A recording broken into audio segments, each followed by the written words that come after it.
Hello and welcome everybody to today's episode of the JBA All-In Podcast. JBA All-In Podcast is a one-stop sports shop podcast for news around the sports world. My name is Brendan. And my name is Jack. And we're very excited to bring you today's episode.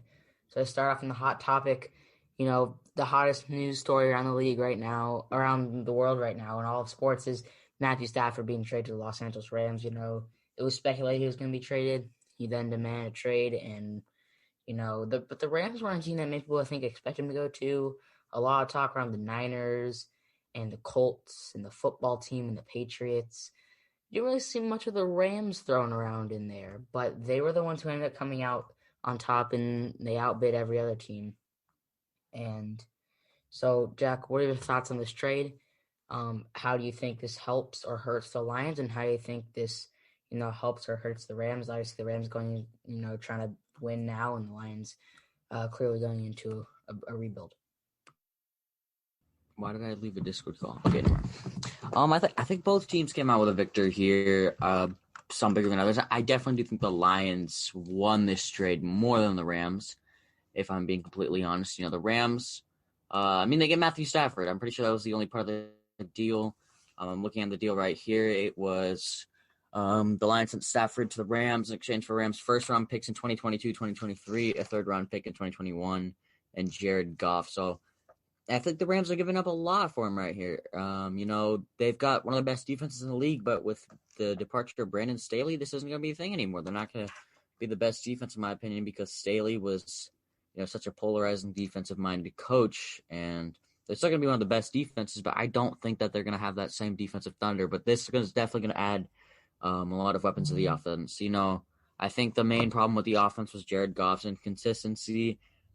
Jared Goff, wasn't playing at his best, and even when he was at his best, he was never elite. And Stafford's not an elite quarterback, but he's always been he's been elite in the past. He's always a fringe elite quarterback. He's always, the Pro Bowl is not a great metric, but he's always a Pro Bowl level quarterback. He's one of the top quarterbacks in the league, and he's been one of the top for a while. When you get a top 15, top 10 quarterback, it really ups your team out. And the Rams are getting Jared Goff, who's going to be their bridge quarterback if they draft a QB this year. They're probably going to sit behind Jared, probably learn some stuff from Jared, and then Jared Goff will move on. I think he'll be more of a journeyman like Ryan Fitzpatrick, unless I want to keep him going in the future. You get the 2022 and 2023 first-round picks. By then, who knows if the Rams are going to be good. If this works out for the Rams, then those picks may not be that valuable, but the 2023 pick is probably going to be pretty good. So the Rams gets a few good picks. Good trade value picks. You get Jared Goff, who you can either flip or keep. So I think this is a good trade for both sides. I think the Rams might have given up a little too much, but I definitely think the Lions could have gotten more from different teams. I think both teams really took a W here. In my opinion, I agree with you. Both teams took W, but people are really saying that the Rams got fleeced, you could say. In terms of overall value, if you were just looking at this in terms of overall value, doesn't matter, what position the teams are in, just overall, who got the most value out of a trade? What are these guys worth? If they wanted to, trade what they got from this trade to another team, what would that be worth? The Lions would easily, far and away, win 2 first-round picks, a third-round pick, and, a quarterback. Quarterbacks seem very valuable, being very valuable. And, Goff, with his struggles, still, you can't argue he's still a starter on a lot of teams in the NFL. A lot of teams that would gladly take Goff as their starting quarterback, maybe not to be a Super Bowl contender, but just, at least lead a team and at least, make games entertaining for the fans, so they're not getting blown out every game because you can't just have no quarterback. And, he's a guy he's a starting caliber quarterback. He went to a Super Bowl. He has put up good numbers in his career. So the Lions, in terms of value, definitely won, especially with the Rams getting Stafford, who's good. He's, arguably a great quarterback, arguably top 10, but, he's also older. And really just, if you're looking at pure value, Lions far and away won. But if we take a step back and look at it in the terms of the situation with these teams, Lions again win because they're rebuilding. They got picks. They got a quarterback who, say they trade for Deshaun Watson. People are saying, they could trade for Deshaun Watson now. That would be a smart move. They're trying to rebuild. Sean Watson would single-handedly win them games. He has weapons. There's weapons in Detroit with Marvin Jones and Kenny Galladay if they get him back, and DeAndre Swift, and they've got some good young guys on the O-line. Like, that's not really smart. You got Jared Goff's not a guy who's going to single-handedly win you 5 or 6 games. You'll still be one of the worst teams in the league, which obviously doesn't sound great. But for a rebuilding team, that's great. You get early picks, and then eventually you get that franchise guy at quarterback, get a few more studs on the roster, and then you're set for the future. Then for the Rams, they think they can contend now, and really, if you look at it, I agree. They're the best defense in the league last year, statistically, and not arguable. They weren't a top 3D last year. They had a top 10 run game statistically. They had good weapons also on offense. Robert Woods, Cooper Kupp, Van Jefferson was pretty good last year. The rookie, he'll be even better next year. Tyler Higbee had a good year. The O-line was good. Carbon making holes for the run game, pass protecting. The only problem was consistency for the quarterback position.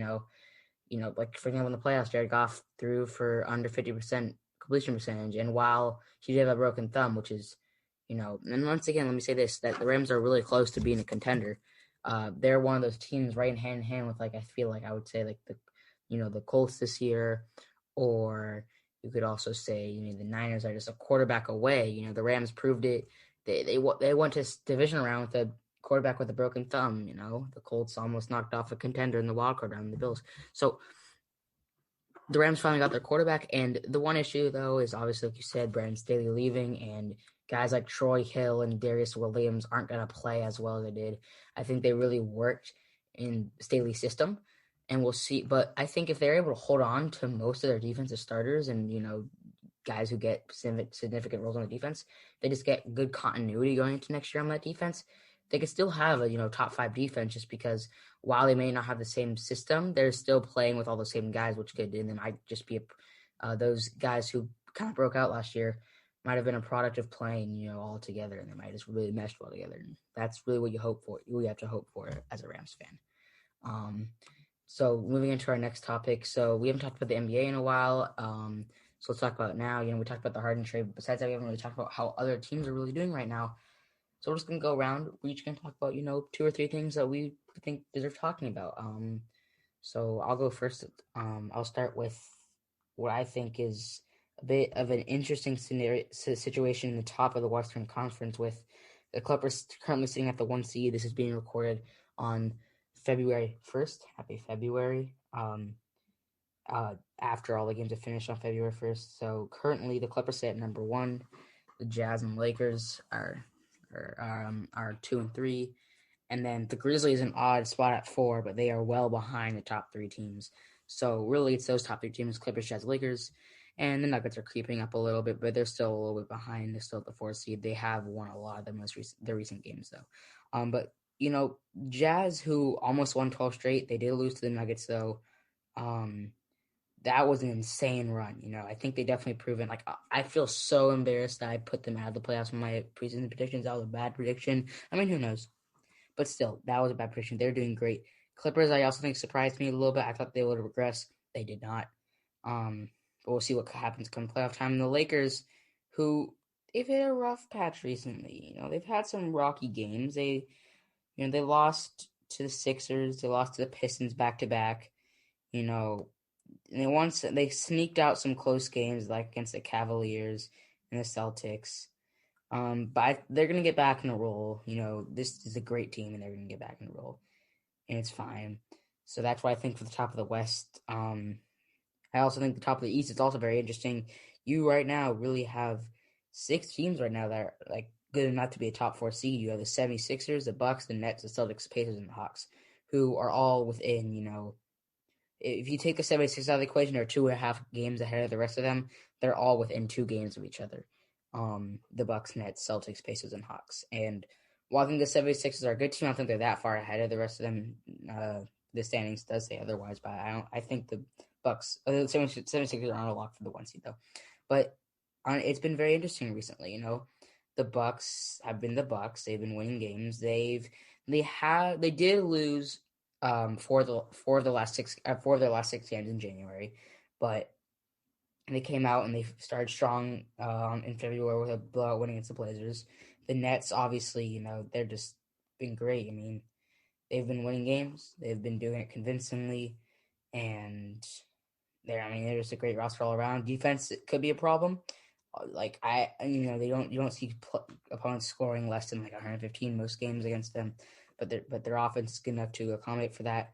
The Celtics, once again, they're a good team. I do think that they have struggled a little bit. Definitely maybe because you could say they're young core right now with Tatum and Brown, maybe not being able to close out some games. You could argue. I think that I think they're both like elite players in the league right now. But they are still young, you could say. You could say they're still not maybe used to closing out those situations, like a veteran maybe. I think they're good enough that you can trust them late in the game. But they have had some, late games where they've lost in close games, like the Lakers, they lost by 1. They lost to the Spurs by 4. They lost to the Sixers by 12. So they've just been losing some close games lately, which I think they just kind of tighten that up, I think they might just get a little bit nervous towards the end of the games because most of their wins have been more towards the blowout side, but they'll be okay most likely. And the one surprise though is I think the Hawks, who've been creeping up recently. They just lost to the Lakers though, but they've been playing really well recently.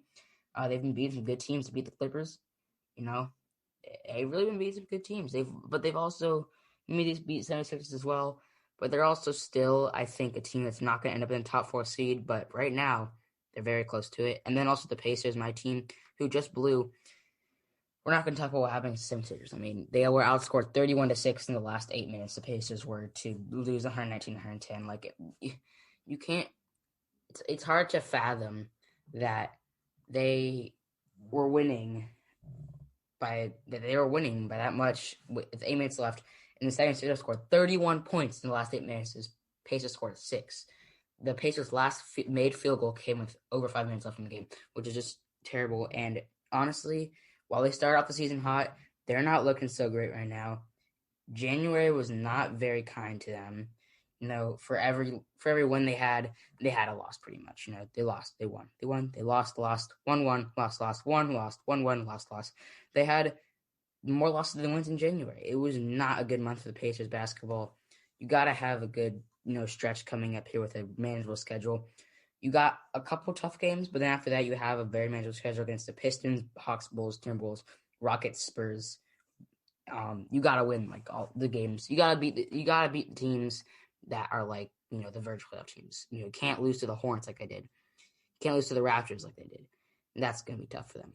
And then finally, I want to talk about the race for the play-in in the West.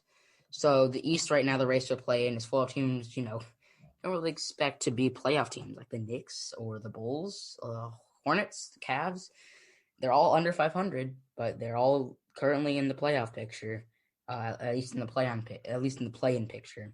But in the West, it gets a lot more interesting with teams like the Warriors being on the same level as teams like the Thunder. The Thunder being, just a few games outside that play-in spot. And I would like to also talk about the Rockets, who, while trading away Harden, their best player, have won through 6 straight. So good for the Rockets, winning 6 straight, going from 4-9 to 10-9. So I mean, I don't know. That's just great for them. They could be a dangerous team in the West. People might be undervaluing them a little bit. My guy Oladipo, my favorite player in the league, he's been playing pretty well recently. He's just been solid. He's just been getting buckets, 32, 22, 20, 25, 20, 15, 30.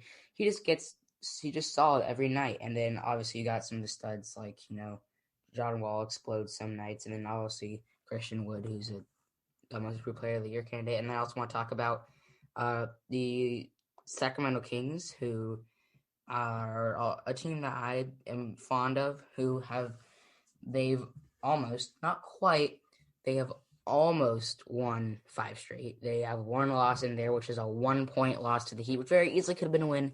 Very easily. Fox had 2 very makeable shots at the end. People were questioning him, like, is he that guy? Can he make shots in the clutch? He's the face of their franchise right now.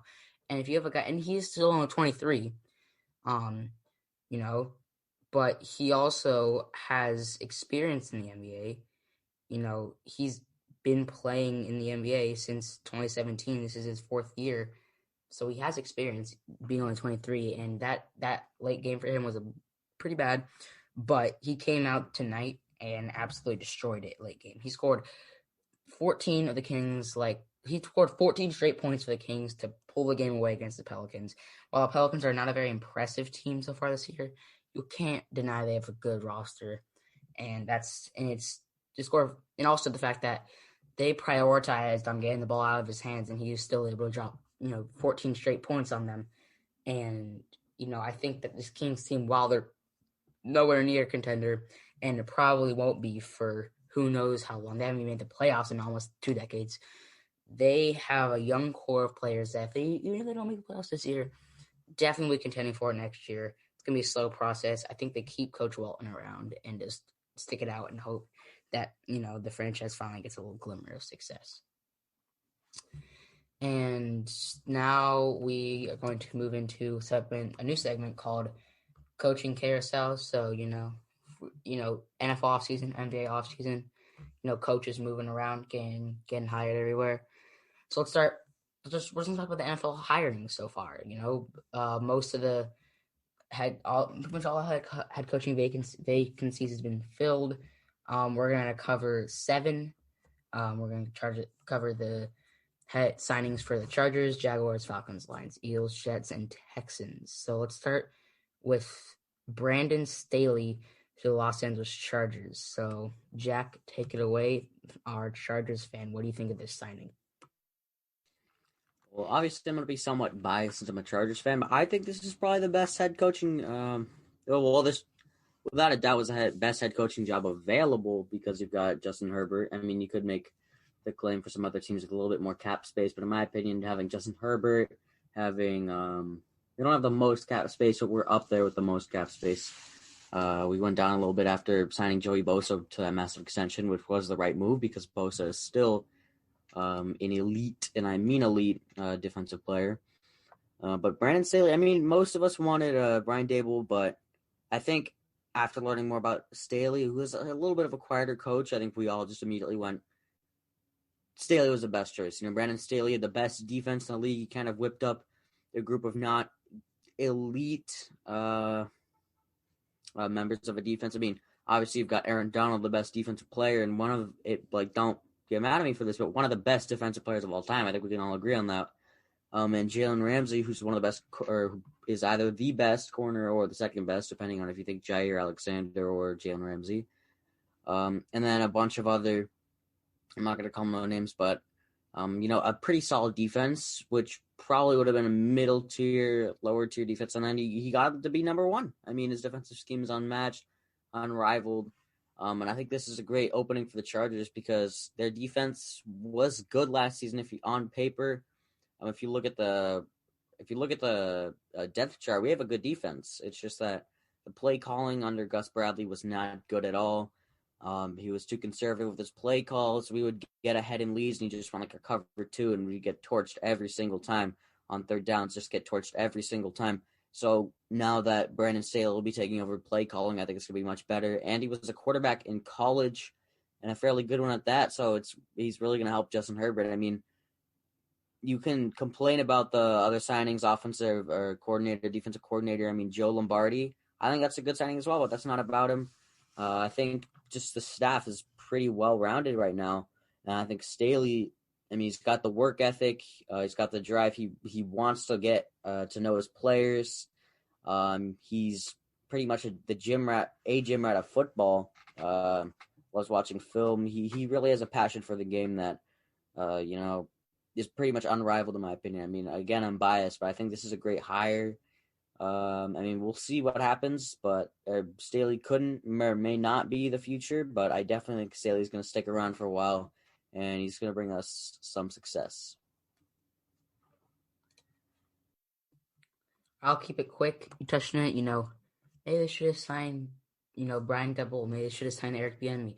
Those are the guys, 2 names that haven't been signed, but were 2 of the guys who seemed like locks to be signed this offseason. They didn't get signed. They didn't get signed for head coaching jobs. And, let's talk about the Chargers specifically. I'm not going to talk about general, but this is for the Chargers specifically, but it also could go in general. If you think, oh, you should have hired Double, you should have hired Bieniemy, there's a better option out there. The best, a good option isn't always the best option. Staley, I think, is a great fit for the Chargers. You Justin Herbert, who last year with Anthony Lynn being, did great, and Anthony Lynn, we know he's not the best, coach to pair. Not the best coach to pair with, rookie quarterback is learning. Justin Herbert, is going to blossom into a top 10 quarterback, and that's almost without a doubt. But I mean, you could argue like, oh, we've seen Oregon quarterbacks before. They look like they're going to be great and then they bust. I mean, but Justin Herbert like excelled with last year, and he doesn't even seem like he needs, a guy to aid him. Like Brian Double, he turned out Josh Allen's career around, but Josh Allen needed that. He was wildly inaccurate. Double fixed his mechanics and everything. And while Double, yes, probably could make Herbert into one of the best QBs in the league, Herbert always seems like he might do that. Dabble might give him a better chance to become one of those best QBs in the league, might make the offense one of the best in the league. But this offense already, looks like it can be good enough if you get the right weapons around Herbert to be, a offense on a contending team.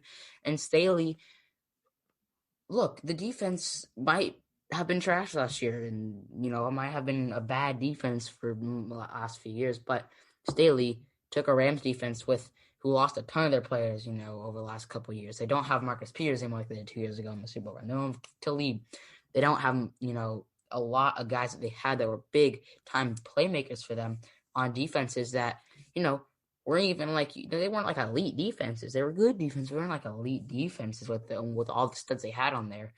He took a defense full of, like – if you take out Donald – and Ramsey out of the equation, there are no players on that roster who you could even think about putting in the conversation as like, a Pro Bowler, even though I think I agree it's a bad metric, or an All-Pro, something like that. Troy Hill, like I said, Darius Williams, Leonard Floyd, guys who did not play well their entire career. This is the best. Almost half of probably half or more of the Rams defensive starters had the best year of their career this year. And while, and like I said, I think they could continue to be, just close to just as good if they keep continuity, they keep in the Rams defense, keeps those guys around each other.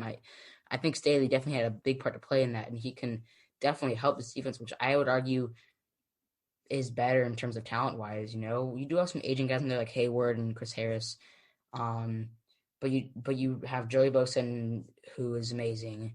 You have some young guys like Derwin James or Chen Nwosu and Kenneth Murray, who could definitely turn into great players. So, I mean, yeah. So I just think that this is a great hire, and some people are fit to be head coaches, some aren't. Maybe the Chargers organization thought Dabble was not fit to be head coach. He was just an elite offensive coordinator. Maybe that's it. And that Brandon Staley could do more than just be DC. Sometimes that's how it is, People are great college coaches, not fit to be an NFL head coach. Maybe some people are great offensive coordinator, not great fit to be a great head coach. That's sometimes how it works. So let's move on to Urban Meyer to the Jaguars. So I'll go first in this one, Jack will go second. So Urban Meyer, a prestigious college career. After first when he retired, it seemed like he had no interest going to the NFL. But the Jags seem to have convinced him. Looks like they're going to be getting Trevor Lawrence close to without a doubt in the draft. And they have some young playmakers on offense like DJ Chark and Laviska Shenault and James Robinson. And they still have, and they, their defense also has some young guys like CJ Henderson and Josh Allen. Not the Bills' Josh Allen, but the Josh Allen, the defensive end, who led all rookies in sacks in his rookie year last year. The 2019 season. Last year being the 2019 season, not the 2020 season. So, they got some young guys here. You got potential, and they have cap space. If they do it, if the GM does it right, maybe Urban Meyer plays a part in that to fill out a roster around, most likely Trevor Lawrence, who, if he's the real deal, this team could be a playoff team in a matter of moments. So I think this is definitely, a great signing for the Jaguars in terms of this guy seems like he could be good. A lot of times when college players go to the NFL, it doesn't really work out. But I think it's worth the risk with him, and also the fact that it's also a little bit of a surprise that Urban Meyer to not have accepted jobs, last year, the year before, but now be accepting this job. This job has to be, he must have seen something special. And for, even though the college, and NFL are, very different, with a guy like Urban Meyer, he probably has the right idea, and this Jaguars team probably does. He probably sees a lot of potential in this Jaguars team, which should make most people believe in this Jaguars team if they, if the management is able to fill out the right roster. I think this just works for both. It really works for both parties here.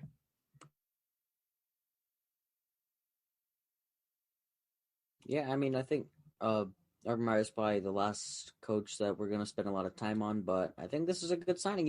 You've got a bunch of cap space. You've got you've got Trevor Lawrence on the team. I mean, the Jags front office can't be that bad to not get Trevor Lawrence, right? I mean, he's the most NFL ready. He's, without, in my opinion, without a doubt, the best quarterback. I mean, sure, Justin Fields outshined him last few games of the season in the playoffs, but no way you take Fields, right? I mean, I think you go with the surefire pick, the guy everyone's been saying is going to go number one for years, the best college quarterback for years. Maybe not the best, but one of the best for years. You go with the guy with the long hair from Clemson. I mean, it's no doubt, in my opinion. He's got all the talent in the world, and I think he's going to be a great quarterback. I mean, usually we don't say this about quarterbacks that are coming into the league, but he hasn't got many problems, and the problems that he does have, he can fix. So I think he's at least going to be a decent starting level QB. I mean, we can come back to this in a few years and make fun of me if he's a draft bust, but I don't think he will be. So you've basically got Trevor Lawrence. If you don't get him, you've either got like Penei Sewell, Justin Fields. You've got someone like that. So it's going to be a pretty solid pick regardless. You got a lot of cap space. I mean, like you said, you got a few good young players. I think the only thing that can hold the Jaguars back is if Urban Meyer's not good, if his game does not translate. Like you said, sometimes college coaches don't translate to the NFL. Off the top of my head, I mean, Bobby Petrino, he went to the Falcons, he messed it all up, and then he just dipped, So, I mean, I hope Urban Meyer can work out. I mean, this is a fun team to watch. It's going to be fun with whoever they draft. But I think Urban Meyer has a lot of upside, but he can also, fail in that NFL spot. And moving on to Arthur Smith to the Falcons. We'll keep these ones short. I think this is a decent. Pickup. Arthur Smith. He was formerly the Titans. Now the coach of the Atlanta Falcons. I mean, he was the assistant coach for the Titans and offensive coordinator. He's pretty good. I mean, this Falcons team, they've got some problems on the offense. You've got one of the best quarterbacks in Julio Jones and Calvin Ridley, but you've got a guy like Matt Ryan who's been inconsistent. I wouldn't call him washed per se, but he's not been great. He sold a few games, especially against my Chargers. The defense has got a lot of problems. So this team is full of problems. I mean, other situations like the Chargers, a lot of these signings, their teams are full of problems. I mean, when there's a new head coach vacancy, most of the time the team is not great. And sometimes they don't have a future, and I don't really see a huge future with the Falcons here. But you never know what can happen. I think the one thing you want to do is you want to get past being a team that just chokes every lead. I mean, they've had a few leads. They've had leads this season. ESPN has calculated it and predicted 99% win percentage or win prediction, and they've lost it. So I think that's one thing Arthur Smith is going to have to fix, closing games out and just whipping Matt Ryan back into shape or getting a new quarterback. For me, Arthur Smith is a great signing. He's a guy who, as a Colts fan, has ever since he became the offensive coordinator for the Titans in 2019 and he's been for the last 2 seasons. This Titans offense turned itself around. And, as a Colts fan, I played him twice a year, so I've seen this offense 4 separate times against my team. And trust me, it hurts to play against Derrick Henry and the revamped Ryan Tannehill. While I think Tannehill still has his weaknesses and his limits, Arthur Smith turned his career around. He came from Miami as a guy who looked like his career is close to over. This is his last shot, and then he's played amazing in his last 2 years, being Pro Bowler in one of them, and he could have easily made it this year. And Ryan Tannehill, once again, Pro Bowl isn't a great metric, but it shows you he is on that level. He was deserving of that Pro Bowl. He was he could. It wouldn't have been a big surprise to him getting this year. And then and if he ended up not ending his career at the Titans, he could easily find a job somewhere else.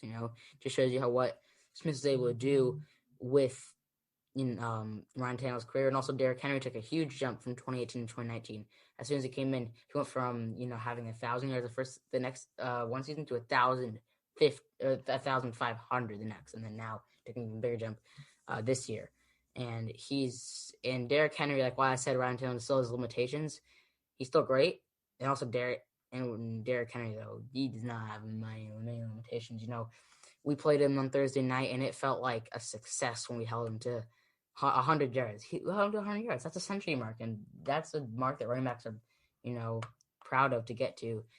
It felt like we shut down Derrick Henry. On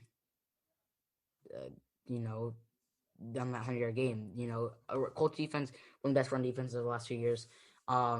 They've had close to zero running backs go over 100 yards on them. One of the only running backs that's done that, and I think it's one of 3 running backs to go over 100 yards in our defense. Derrick Henry, and he's done it 3 or 4 separate times just in the last 2 years and they played us 4 times. Arthur Smith has done great stuff with the Titans offense. And with the weapons that the Falcons have, I think he can do it. The Falcons will have, they've always had a great offense. It's always, they've had a good one last year. It'll be great again. They just want to keep the consistency. And then hopefully they can figure something out on the defensive end soon.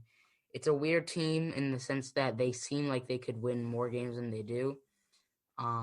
So hopefully Smith makes the right signings for his defensive coaching staff, and it works out for the Falcons. So those were some of the bigger signings for the in the NFL recently. Not really the biggest signing, because every signing is big for each team. If you're a Texans fan watching this, you might say, "Oh, our signing is big." Maybe Robert Saleh, for example, might have had more prestige coming out of the San Francisco than Arthur Smith coming out of the Titans. But Jack and I have agreed to alternate of his next few coaches with the Texans, Jets, Chargers, Eagles, and Lions signings. We're just going to alternate for them because we just figured that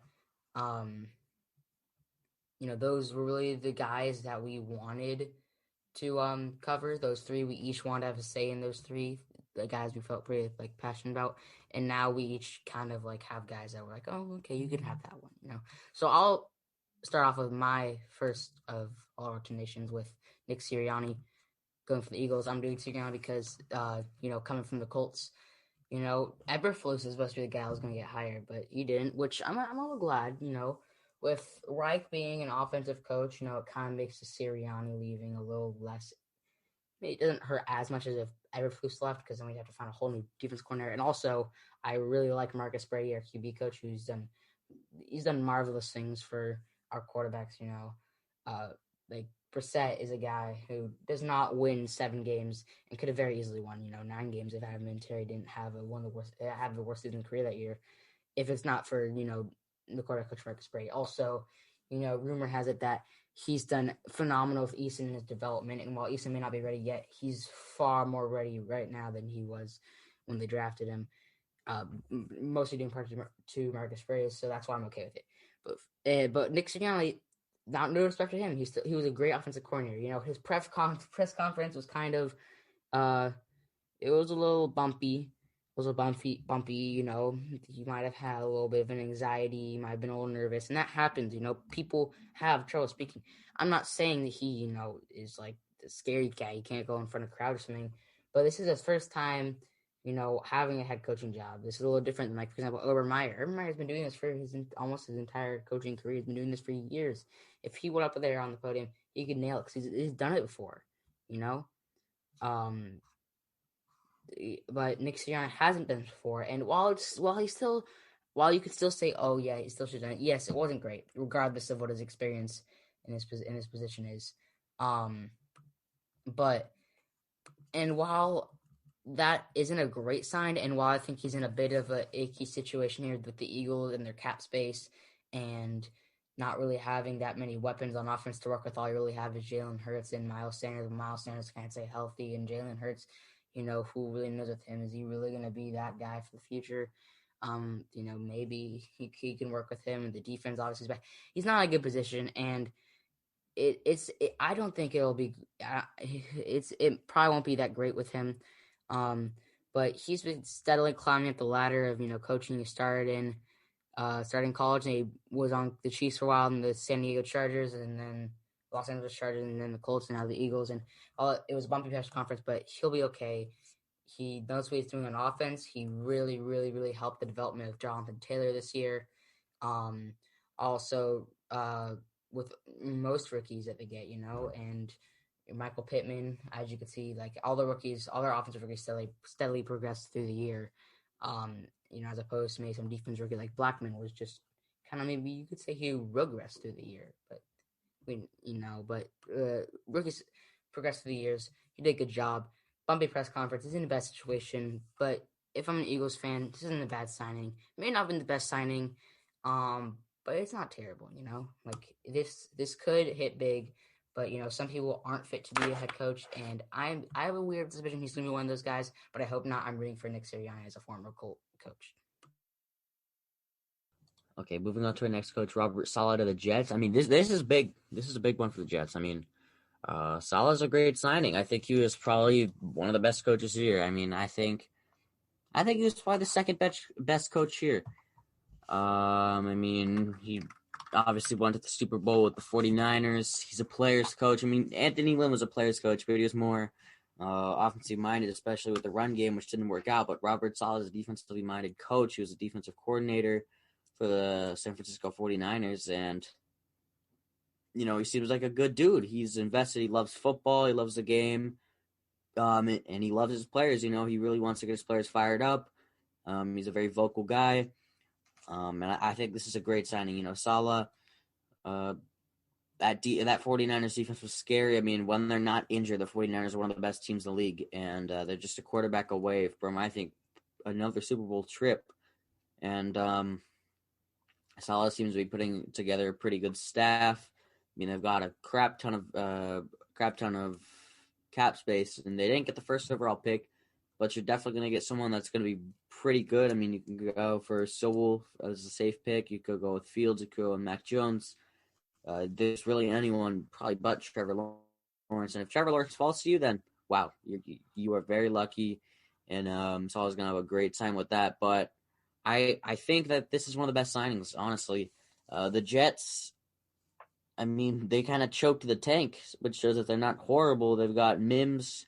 They got a few young players. They have got a lot of cap space. They're going to get some free agents. They're not going to be a playoff contender, but they're definitely going to be better than last year, and I think this is a good signing for them. I agree. Players coach, players are friends with them. Now I'm going to talk about Dan Campbell to the Lions. It's their second to last signing. So Dan Campbell, his press conference was kind of like, people were joking about, he said some interesting things at press conference, like biting people's kneecaps and stuff like that, obviously in a metaphorical sense, but still, that's not really a metaphor most people use. Maybe he becomes one of those guys who's, you could say notorious for being like one of those, maybe becomes one of those like energy guys, one of those energy coaches, guys that like energy coaches are great sometimes. If they are, that is if they're able to do the job besides just being an energy coach. It's hard to be an energy coach as a head coach. Like because the head coach has a lot of responsibility, and to be that energetic guy. Normally, that's not the head coach. Normally, it's more of an assistant. You know, for that assistant to the head coach, because the head coach has a lot more on his plate than an assistant does. But we do see some guys succeed. You will take the IU head coach, for example, Tom Allen, who's been the head coach for the last 4 or 5 years, I believe. He was I think he was a defensive coordinator before that. He is a big energy guy. He's his his defense makes a big play. He's the defensive mind coach. He runs on the field and he gives him a chest bump, and it's like I don't know, man. It's really fun to watch as an Indiana University fan, and they had a great year this year, even after Penix was injured. But he's a guy who succeeded as that energy head coach, and maybe Dan Campbell is one of those guys. He gets fired off the sideline. Maybe he's not running out and chest bumping people, but maybe he's like an energetic dude. Sean McVay is also a pretty energetic guy. We've seen him running up and down the sideline sometimes. He's young and he's boisterous, and he's also a great head coach. So maybe it works out. But Dan Campbell, a guy who I'm gonna be 100% honest, I didn't know almost anything about before he got signed to the Lions. I'm gonna be honest. He was with the Saints for the last 4 or 5 years as an assistant and a tight ends coach, and he was also an interim coach in the Dolphins. But he doesn't really have the most lucrative resume, and I'm gonna be honest, I still don't know too much about him. But you don't sign a random dude over Bieniemy or Debo if there's no reason. They gotta either see him as this guy has done some underappreciated stuff on when he's, been, in these positions, or he is just someone they view as this guy has the potential to be a great head coach. And whatever it is, the Lions hopefully hit. They've had some head coaching struggles over the past few years with Matt Patricia not really being the guy, and just overall, they're kind of the franchise isn't great in general. So hopefully he brings, like I said, a sort of a new energy to this franchise that really needs it in this time where they're going to be going into a long rebuild. But you can't fire him after 2 years of not making the playoffs, because that's where this team is headed. You got to stick with him. You got to find yourself a new quarterback. You got to get some good guys in the roster, and then you got to see where it goes from there. And you can't just because someone doesn't perform well in the first 2 years, you can't fire them on the spot. You just see what the situation they're in. I think that all head coaches deserve a chance with a good roster in order to prove themselves, and they should always stick with someone in any sport. Management stick with any coach in any sport until for sure this guy can't succeed with a good roster. And it goes the same for this guy. I think he could be a good energy guy, and I like those energy guys. While he did say some weird things, the energy guys are cool. They're fun, and they're really fun to play for as a player. And people might want to play for Dan Campbell. Last coach, David Coley to the Texans. I'll keep this very short. I don't think this is a good signing. Could have gotten Bieniemy or Dable, two coaches that people thought were going to be very good. I think Bieniemy's a little bit overrated just because of Patrick Mahomes. No offense to him, and I definitely could be wrong. I'm not a Chiefs fan at all, so I wouldn't know. But he seems like a good dude. Dable's a good dude, but David Coley, his offense really relied on Lamar. They really couldn't do much without Lamar, and when Lamar was playing badly, they weren't really that great. And you're not going to get Deshaun Watson. You're most likely not going to get Deshaun Watson because he's going to want to trade. He does not want in. I don't really have much to say. I don't like this signing at all. You don't have your picks. You don't have a lot of cap space. You don't have Deshaun Watson. You don't have DeAndre Hopkins. You don't have anyone. So I think they just threw him into a dumpster fire, and I don't think he's fit for this job. But, could be wrong, and I hope it works out for him, but I don't think this is the best signing.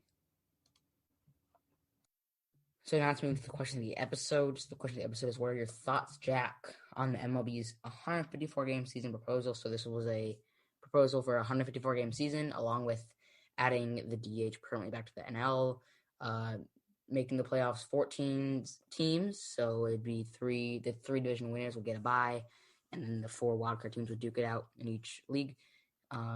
This would be a form of expanded playoffs expansion to the usual one, but a decrease from last year, the COVID playoffs pretty much, and So this got rejected by the players' union, though. There was also some other things. This would also, I think, that they said it would cause more double headers, which would add the 7 inning rule to be implemented more often. But Jack, what are your thoughts on this rule proposal? And do you think it should have been declined by the players' union? What do you think? Would you, if you were a player, would you have voted to approve this proposal, or would you have voted to decline this proposal? I mean, if I were a player, I don't really know how to think about this. I've never played baseball at a high level, so I don't know the wear and tear on your body. Um, I mean, I probably wouldn't want so many doubleheaders, but as a fan, this is great. I mean, we get to see more baseball. We get to see baseball for, pretty much a normal season. I mean, normal season is 162 games, and they said they're probably going to start on schedule, so I think this is awesome. There was a 60-game schedule for 2020, which I believe it was 60 games, which was good, but it was nowhere near what we wanted. And I mean, people are calling the Dodgers winning the championship fake because, I mean, even though everyone had an equal shot, people just like to hate on the Dodgers because they're good. But I think this is great. I mean, more baseball for us to watch, more baseball for everyone, and I'm honestly super excited if we're gonna see this entire season, because it's basically an entire season and just a lot of baseball. And even if the Dodgers don't win, I just love watching baseball. I love following baseball, and I think this is great. In my opinion, I think this would have been great as a fan for this to be approved. But I understand maybe why the players would have rejected it, with the more double headers, because the season would get pushed back. Maybe they feel like, I prepared already, planning for it to start this time, but now I think it's going to start now. I mean, I guess I can understand it. I still think it's, I would have liked to see the DH permanently back in the NL. I think it really helped out the Dodgers last year. It would have been cool to see the expanded playoffs again, or at least a form of it. So, as a fan, I would like to see it, but I understand why the players denied it. That's gonna wrap it up today.